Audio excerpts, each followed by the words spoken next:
Presenting good bye Christopher robin. ये एक सच्ची कहानी है और इस कहानी को सुनने के बाद आप जान पाएंगे कि कैसे विनी द पूह कार्टून, जो कभी न कभी हर एक बच्चे और बड़े की पसंद रहा है, उसका इजाद कैसे हुआ और क्रिस्टोफर रॉबिन कौन था और किन हालातों में ये सारी कहानियां बनी। ये कहानी शुरू होती है वर्ल्ड वॉर 2 से सन 1941 में, जब एक आदमी जिसका नाम एलन अलेक्जेंडर मिलर है, उसके पास एक औरत का लेटर आता है और उस लेटर को देखकर वो इमोशनल हो जाता है और कहानी फ्लैशबैक में चली जाती है। और अब कहानी आती है वर्ल्ड वॉर 1 सन 1916 में, जब एलन इस जंग का हिस्सा होता है। वो जंग लड़ता है और जंग लड़ने के बाद वो अपनी पत्नी डेफनी के पास वापस आता है। जंग खत्म हो चुकी है। एलन पेशे से एक मशहूर राइटर होता है जो कविताएं और नाटक लिखता है। अब धीरे धीरे वक्त बीतता है और इनके घर में एक बच्चा पैदा होता है और उस बच्चे का नाम ये क्रिस्टोफर रॉबिन रखते हैं। प्यार से वो उसे बिली मून बुलाते हैं। हालांकि एलन की बीवी क्रिस्टोफर के पैदा होने से बिल्कुल खुश नहीं होती, क्योंकि वो नहीं चाहती थी कि उनके घर में लड़का हो। वो चाहती थी कि उनके घर में लड़की हो। वो एलन को बोलती कि मैं अब इससे प्यार नहीं कर सकती, क्योंकि जब ये बड़ा हो जाएगा तो ये भी जंग में जाएगा और मुझे भी इसका इंतजार करना पड़ेगा, जिस तरह से मैंने तुम्हारा इंतजार किया था, वो भी बिना किसी उम्मीद के। और अब मेरे अंदर ये सब सहने की शक्ति नहीं है। इसके बाद वो क्रिस्टोफर रॉबिन के लिए एक नैनी रखते हैं जिसका नाम ऑलिव होता है और ऑलिव क्रिस्टोफर रॉबिन से बहुत प्यार करती है। धीरे धीरे वक्त बीतता है और क्रिस्टोफर रॉबिन 3 साल का हो जाता है, लेकिन इन 3 सालों में सिर्फ ऑलिव ने उसका ध्यान रखा होता है, क्योंकि उसके माँ बाप पार्टीज में और अपने काम में बहुत बिजी होते हैं। वो क्रिस्टोफर रॉबिन पर ध्यान दे नहीं पाते और एलन लगातार नाटक लिखता है। लेकिन अब वो अपने काम से ऊब चुका है और वो किसी आइसोलेटेड जगह पर जाना चाहता है जहां पर वो कुछ नया, कुछ अच्छा लिख सके। इसीलिए वो अपने पूरे परिवार के साथ इंग्लैंड की एक कंट्री साइड जगह पर चला जाता है, जो पूरी तरह से जंगल होता है। और अब एलन का पूरा परिवार वहां पर शिफ्ट हो गया है। लेकिन वहां पर शिफ्ट होने के बाद भी एलन कुछ ज्यादा लिखता नहीं है। अब जब यहाँ पर उनका पूरा परिवार शिफ्ट हो जाता है तो डेफनी अपने बेटे क्रिस्टोफर रॉबिन को कुछ खिलौने देती है, जिसमें एक टेडी बेयर होता है, एक पिगलेट होता है, एक टाइगर और एक गधा। और इन सब खिलौनों को पाकर क्रिस्टोफर रॉबिन बहुत खुश होता है। क्रिस्टोफर अपनी मॉम से पूछता है कि इस टेडी बेयर का नाम क्या है। उसकी मॉम बोलती है कि इसका नाम एडवर्ड है। और अब वो अपने खिलौनों के साथ खेलना शुरू कर देता है। अब एक दिन क्रिस्टोफर के डैड एलन जंगल की तरफ जा रहे होते हैं और क्रिस्टोफर भी उनका पीछा करना शुरू कर देता है। और जब उसके डैड उसे देखते हैं तो उसके डैड बोलते हैं कि तुम्हें घर जाना चाहिए। क्रिस्टोफर बोलता है क्या मैं वापस चला जाऊं? उसके डैड बोलते हैं कि नहीं, चलो मेरे साथ। और वो दोनों आगे चलना शुरू करते हैं। अब क्रिस्टोफर अपने डैड से बोलता है कि मेरे पास जो डोंकी है, क्या आप उसके लिए कोई नाम रख सकते हैं? उसके डैड बोलते हैं कि उसका नाम ईयोर है। और इस नाम को सुनकर क्रिस्टोफर बहुत खुश होता है। अब जब ये आगे जा रहे होते हैं तभी एलन को मधुमक्खियों की आवाज सुनाई देती है और उस आवाज को सुनकर वो सहम जाता है। दरअसल उस आवाज से उसे वर्ल्ड वॉर 1 की याद आती है, जब वो जंग में था, और आज भी उसके दिमाग से वो यादें निकल नहीं पाई है। क्रिस्टोफर बोलता है कि ये तो सिर्फ मधुमक्खियां हैं, ये अपना शहर ढूंढने के लिए आई है। और ये सुनने के बाद उसके डैड रिलैक्स हो जाते हैं और वो दोनों वहां से घर वापस आ जाते हैं। घर वापस आने के बाद एलन की पत्नी उससे बोलती है कि तुम यहाँ पर कुछ लिखने के लिए आए हो और तुमने अभी तक कुछ लिखना शुरू भी नहीं किया। जंग के बाद पूरा देश सदमे में, लोगों की जिंदगी बेरंग हो गई है और अगर तुम जंग के खिलाफ किताब लिखोगे तो तुम उनकी बेरंग जिंदगी में रंग भर दोगे। डेफनी बोलती है कि मैं लंदन जा रही हूँ, क्योंकि तुम एक ऐसे राइटर हो जो लिखता ही नहीं, और अगर तुम लिखोगे नहीं तो तुम्हें झेलना मुश्किल है। एलन बोलता है कि तुम वापस कब आओगी?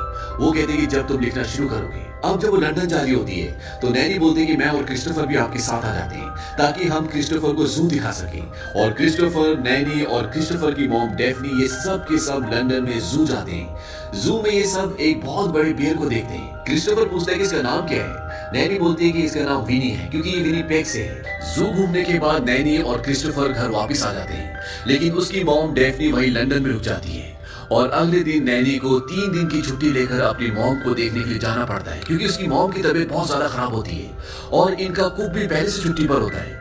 इसीलिए घर पर अब सिर्फ क्रिस्टोफर रॉबिन और उसके डैड एलन बचे हैं। अगली सुबह जब एलन कुछ लिख रहे होते हैं तभी उनके पास क्रिस्टोफर आता है। क्रिस्टोफर बोलता है कि मुझे पता है कि आप जंग के लिए कोई किताब लिख रहे हैं, ये एक अच्छा आइडिया है। अगर आप मेरे लिए कुछ लिखेंगे तो मैं उसे जरूर पढ़ूंगा।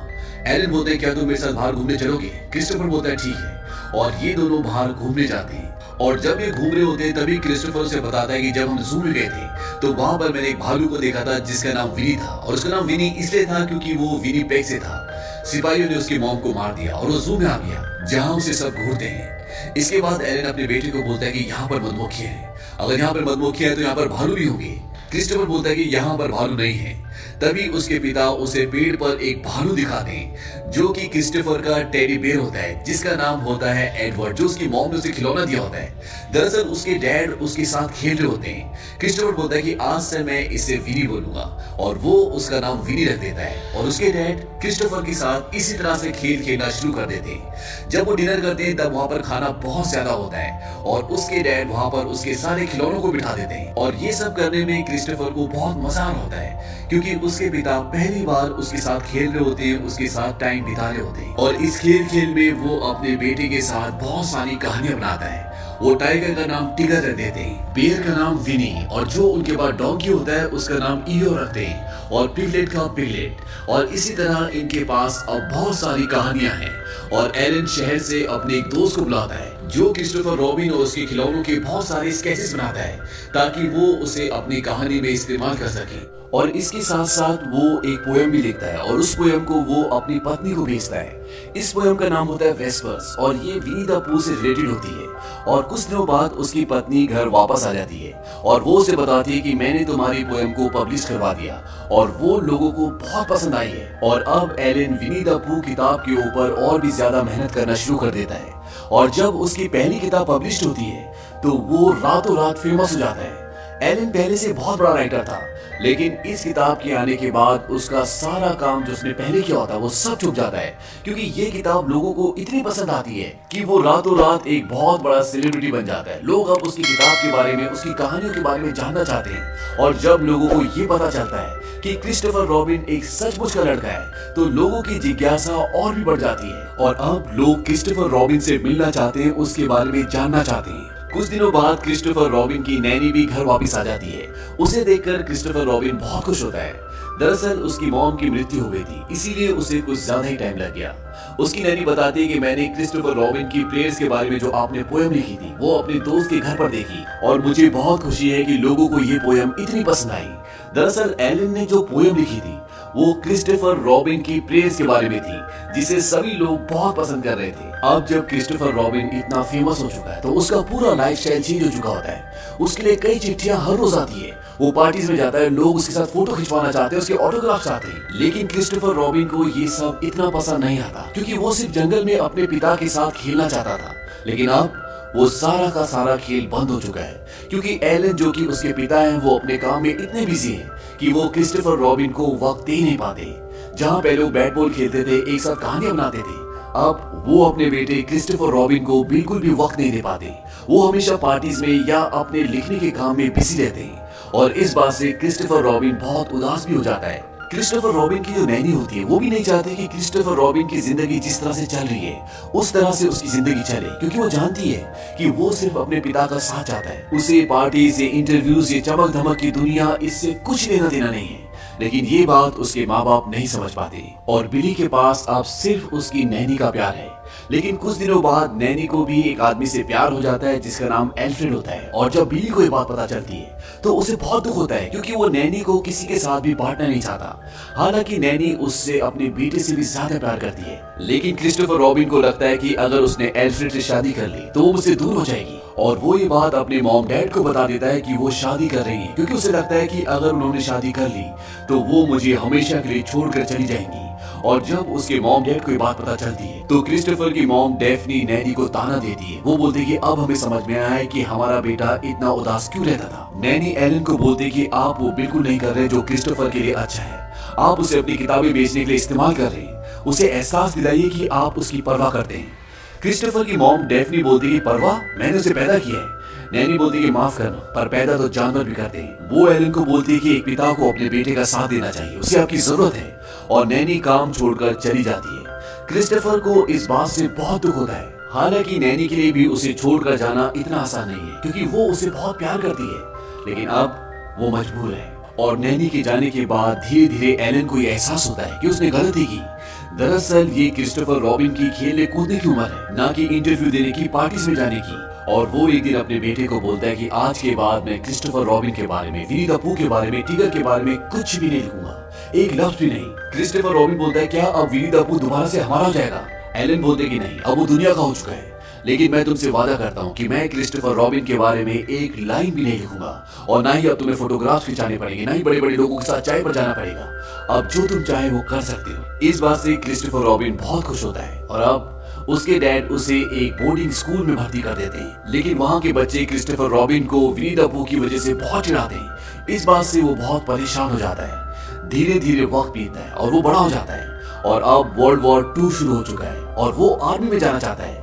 लेकिन जब वो टेस्ट देता है तो वो मेडिकल में फेल हो जाता है। इस बात से वो बहुत डिसअपॉइंट हो जाता है। दरअसल वो आर्मी में जाना चाहता है, वो अपने देश के लिए कुछ करना चाहता है, अपनी एक पहचान बनाना चाहता है। और वो अपने डैड से बोलता है कि मैं जानता हूँ कि आप मुझे मेडिकल में पास करवा सकते हैं, क्योंकि देश के हर एक नागरिक के दिल में आप बसे हुए और ये सब मेरी वजह से मुमकिन हो पाया है। और एलन ना चाहते हुए भी उसे आर्मी में भर्ती करवा देते हैं। और वॉर में जाने से पहले क्रिस्टोफर अपने डैड को बोलता है कि उस बेर ने मेरी जिंदगी खराब कर दी। मैं जहाँ भी जाता हूँ लोगों को पता चल जाता है। जब मैं छोटा था हम जंगल में खेलते थे और फिर आपने किताब लिखी और सब कुछ खत्म हो गया। आप पूरी तरह से बदल गए।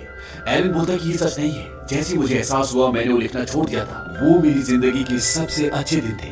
क्रिस्टोफर बोलता है फिर आपने उन्हें भेज दिया। एलन बोलता है कि तुमने ही कहा था कि मेरे बारे में किताब लिखो। क्रिस्टोफर बोलता है कि मैंने मेरे बारे में नहीं, मेरे लिए कहा था। और इसके बाद क्रिस्टोफर ट्रेन से वहां से जंग पर चला जाता है।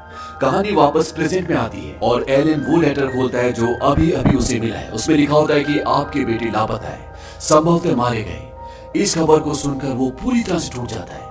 उसकी पत्नी भी बहुत रोती है और इसके बाद एलन क्रिस्टोफर की नैनी के पास जाता है। नैनी को जब ये पता चलता है तो नैनी भी फूट फूट कर रोती है, क्योंकि वो आज भी क्रिस्टोफर से बहुत प्यार करती है, उसे अपना बेटा मानती है। और एक रात को जब एलन अपने घर के बाहर बैठा होता है तो तभी उसे सामने से कोई आता हुआ नजर आता है। और जब वो ध्यान से देखता है तो उसका बेटा क्रिस्टोफर रॉबिन वहां से आ रहा होता है। वो जिंदा होता है और उससे हाथ मिलाता है। एलन अपने बेटे को बोलता है क्या तुम सच में बिली मून हो, क्योंकि वो अपने बेटे को हमेशा बिली मून ही कहकर बुलाता था। वो कहता है कि हाँ मैं जिंदा हूँ। इसके बाद क्रिस्टोफर रॉबिन की मॉम भी आ जाती है और वो भी अपने बेटे को देखकर बहुत खुश होती है। उसकी आंखों में आंसू आ जाते हैं। और जब नैनी को पता चलता है कि क्रिस्टोफर रॉबिन जिंदा है तो वो उसे मिलने आती है और उसके गले लगकर वो बहुत रोती है।